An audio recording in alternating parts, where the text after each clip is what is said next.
I'm about to cast on my second garment of the year, and I wanted to check in before I did so I could tell you about the pattern and the yarn that I've picked for it. So first up, the yarn I'm going to be using is KnitPicks Gloss, which is a merino and silk blend.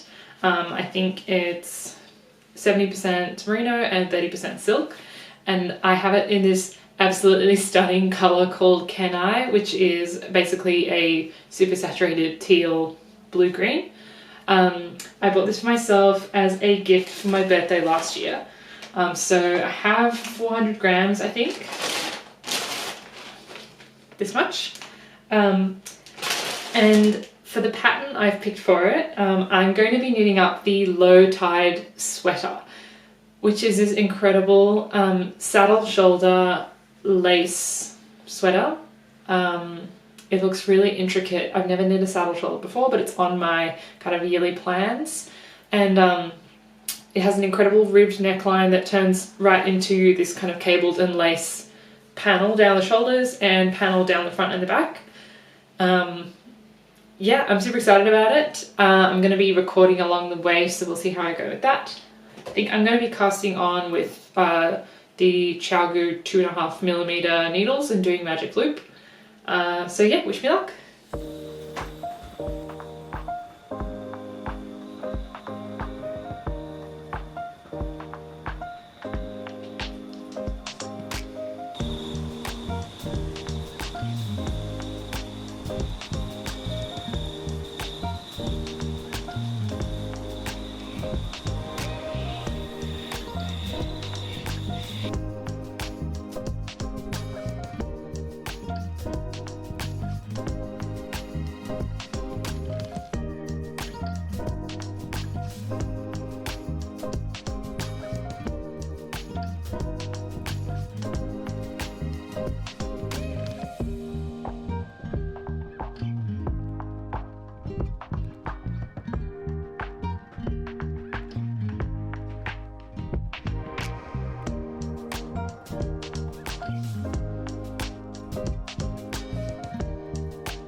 Hey everyone, it has been 3 full months since I cast this project on now, and I thought I'd better sit down and catch you up on how it's gone.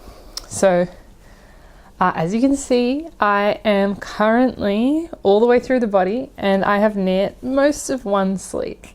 So far this project's been pretty smooth sailing. I've got to say there really hasn't been much to report. Once I was able to memorize the cable pattern on this lovely motif down the front, it was really easy, so I didn't need to reference charts anymore, and I could just kind of go and go and go. The hardest part was definitely the saddle shoulder construction, which I knew it would be from the beginning, but it's a very complex, beautiful shaping where you work this neckband and its cables first, and then you move on to these rectangular shoulder panels. So you knit these back and forth flat for a little while on both sides, and then you do some quite complicated picking up and short row shaping to connect the shoulders to the neckband in a way that makes a nice rounded yoke to prevent it from being really squared off. That was very challenging. I was having to follow the instructions really closely for that whole part. And in the middle of all of that, I signed up for a test knit, and that pretty much became my major focus for the first month. So really, that neckband and the shoulders took me the better part of 2 months. And from there, I've just been flying through. So once I had memorized this motif and I'd moved on from the shoulder shaping, it's gone really, really smoothly. There's a little bit of raglan increasing, and then it was just round and around and around in the body. I found this pattern very addictive. Like many lace and cable patterns, it's quite a short number of rows before the next interesting part. So there's an eyelet or a cable pretty much every other row. And then every about 12 rounds, there's kind of all over pattern repeat. So it's really Moorish. It makes you want to just like do one more kind of cable repeat. but it did take quite a long time because just the sheer number of stitches as a DK weight. There's, you know, a couple hundred stitches in this sweater body. So I did take it on a long road trip and I was able to knock out a large portion of the body on that trip. As you can see in the body ribbing, the cables continue into that, which is a really nice feature.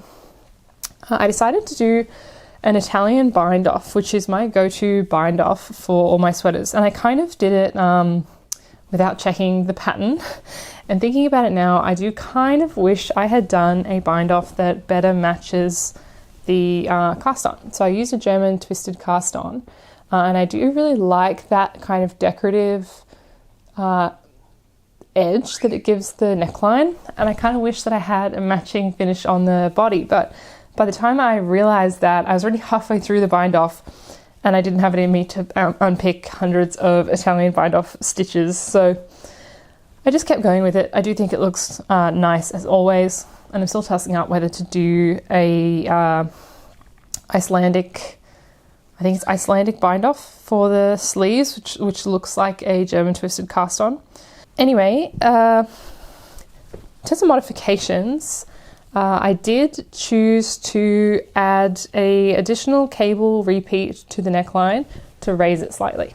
I prefer my necklines to be quite high up. I don't like a crew neck that dips really low. So I wanted this to slightly look more like a mock neck. So I added an additional cable repeat to this neckline. So it just is maybe half an inch taller than the pattern suggests. I'm following size 2. I followed everything to pattern except for the body length. I did shorten the body length by 1 full repeat of this, and that repeat's probably an inch. So I shortened the body by about an inch. I have relatively shorter torso and longer legs, so if I didn't want a kind of hip length jumper, I just needed to shorten it a little bit. Trying it on now, it's quite short, but I know it's going to stretch with blocking, and I don't want it to be oversized. And I probably don't have enough yarn for that. So this yarn I bought secondhand, and I only have 450 grams of it. This again is the KnitPicks Gloss DK. So if I run out, I'm in real trouble because this yarn is from the US and KnitPicks has quite a high free shipping threshold. So it would be quite expensive to ship more of this to me. So I'd like to make the most of what I've got. And I knew that I couldn't knit something super oversized. So size 2 is going to give me about, I think 3 inches of positive ease, not very much, just a little bit.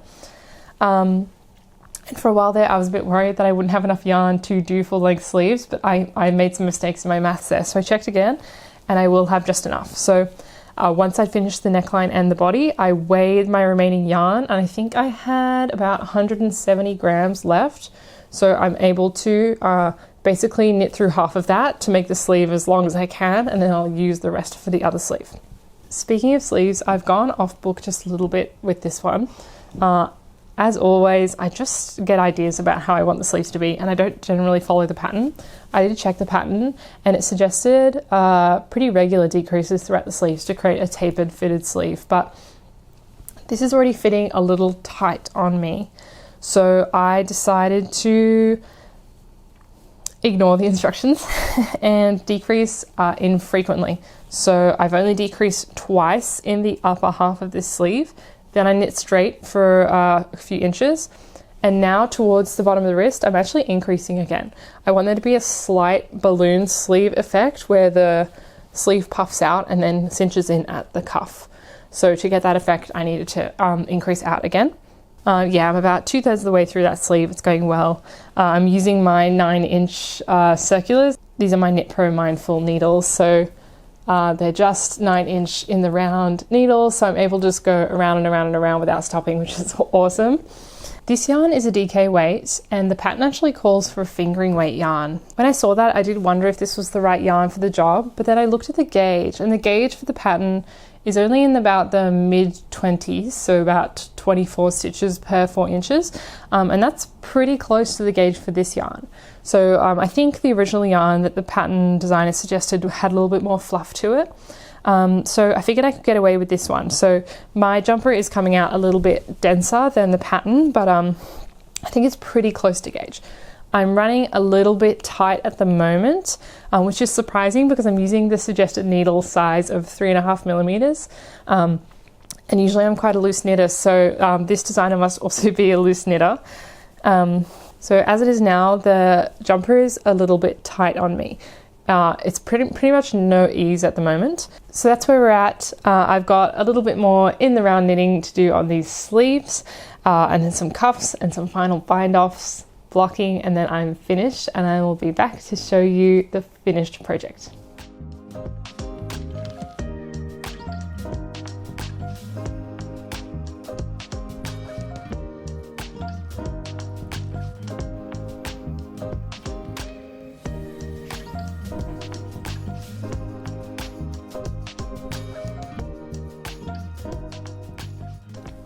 I finally reached the ribbing at the end of my first sleeve.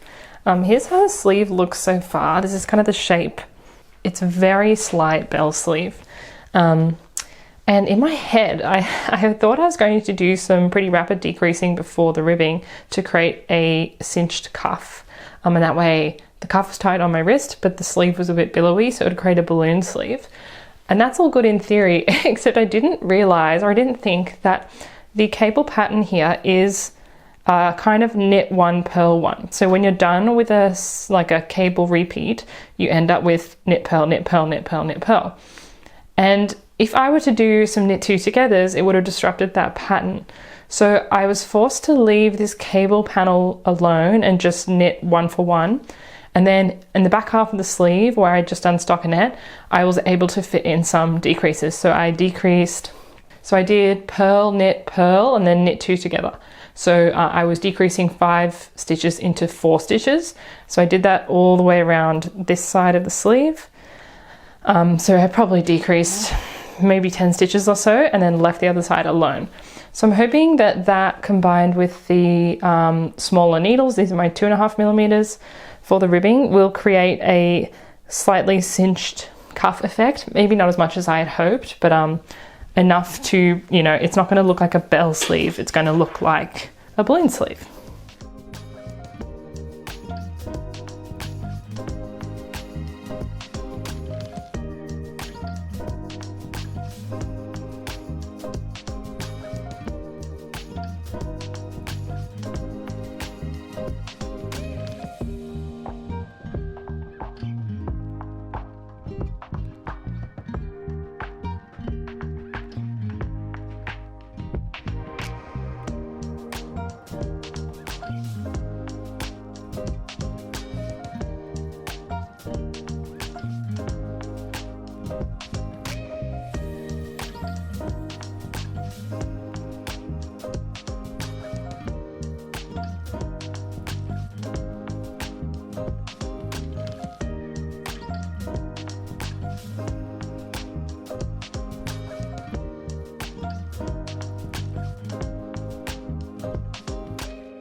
We are this close to finishing the last sleeve, guys. I just have to do the cuff. I'm already onto the ribbing. It's probably going to take me like another hour, maybe 2 hours. And then I can block it. I'm really excited. It's looking so good. And I can't wait to see how much the lace changes when it's blocked. I'm playing extremely low stakes yarn chicken too. I have this much of the ball left that's attached to my sleeve. And I have one other ball, but I'd rather not break into it if I don't need to. So I'm going to see if I can finish this sleeve with just this ball.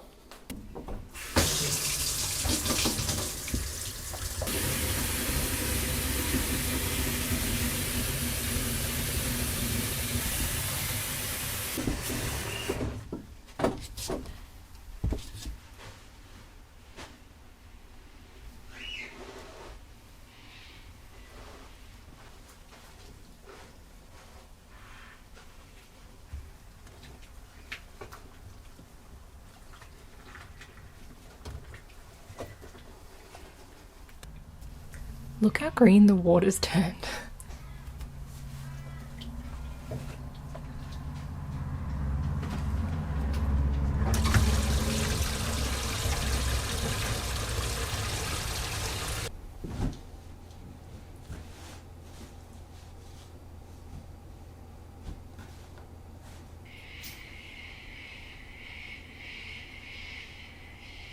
So I did a little bit of a dumb impatient thing. This was so wet when it came out of the sink, and I thought I'll just chuck it into the washing machine on a spin cycle to dry.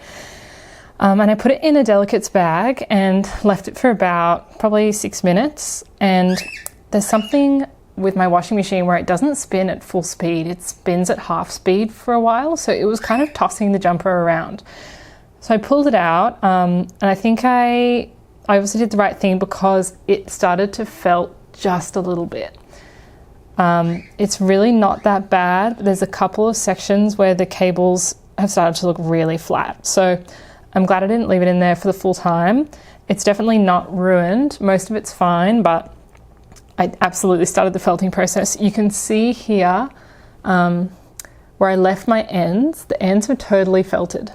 So like if I were to pull on this, it's actually completely felted shut. This was a loop before.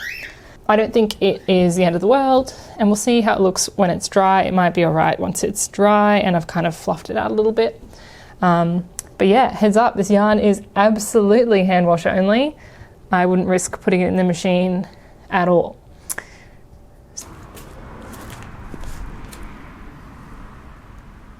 And with that, the low tide sweater is complete. After that little bit of a disaster with the blocking, it has felted just a little bit. It's barely noticeable, but on the sleeves in particular, you can kind of see some of the cables have turned a little bit flat, which is such a shame because they looked really 3D and glossy before. So I'm really glad I caught that when I did. It's probably not any worse than it would have been just from washing and wearing for maybe like a couple of months, so no huge loss there. But I am really happy with the project. It fits me really, really well. The sleeves turned out almost perfect. I have a habit of making my sleeves slightly too short. This could probably do with another inch. I thought it would stretch more than it did, but with the slight felting, it didn't really, and I think the more that I wash it, it's just going to get smaller now. The length turned out perfect. These are high-waisted work pants, and they are probably an inch past my belly button, so a nice partway between cropped and full length. So I wouldn't tuck this in, just wear it like this, but you know, there's no risk of showing my stomach. I think the saddle shoulder looks awesome. I think this really suits my build. It's a lovely line it creates over the sides of the shoulder, a really square look. And I love how the lace turned out. It's just a really beautiful, subtle, all-over pattern that I think even non-knitters could probably appreciate. It's not too open.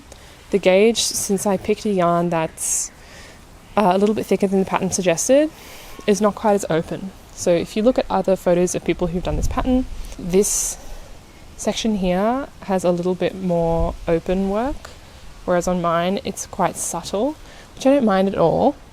And the fabric's quite dense. So on the stockinette portions here, there's really no gaps at all. It fits me really well on the back, some short rows, so the back is slightly taller than the rest. I did not do the optional back lengthening as instructed in the pattern, and it still works out just fine. The yarn is so soft. I'm just wearing this with nothing underneath at the moment, and it is completely comfortable to wear against the skin, so I would definitely say this is suitable for that. And the drape is lovely. It would have had a little bit better drape had I not put it in that spin cycle, but it's really nothing to complain about. And I forgot to mention, I did end up finishing the sleeves with a in-pattern bind-off, so that's a new to me bind-off. And I think it looks really, really fantastic. It matches the cast on of the neckline really well with a slight decorative edge. So I would recommend doing an in-pattern bind-off. So that's when you knit the knits and purl the pearls. and then slip the previous stitch over the new stitch. So yeah, I think that's all. I will update you more about how I feel about this pattern, my thoughts after finishing it and wearing it in my next podcast episode. But I really hope you had fun coming with me and enjoying the process of many, many, many months of knitting this design. So that's it. Thank you so much for watching, and I'll see you again soon.